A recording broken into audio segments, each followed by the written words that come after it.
আচ্ছা ভাই, আগের ভিডিওতে আমরা কি করছি? আগের ভিডিওতে আমাদের যে ফরম ছিল না?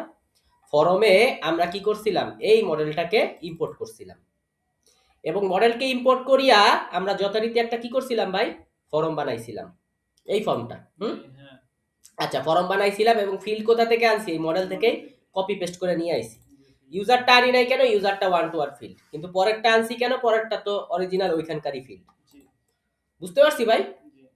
মডেলস ডট মডেল আর এখানে ফরমস ডট মডেলের ফর্ম। সব ঠিক আছে, মডেলের নাম ডিক্লিয়ার করছি আর কোন ফিল্ড নিব সেটা ডিক্লিয়ার করছি। এতে আমার ফর্ম বানানো হয়ে গেল। এবার আমি কাজ করব কোথায়? ভিউতে।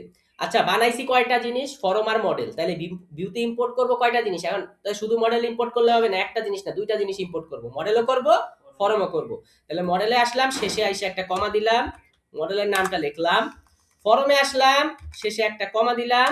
এবার আমি ফর্মের নামটা লিখলাম। বুঝতে পারছি ভাই?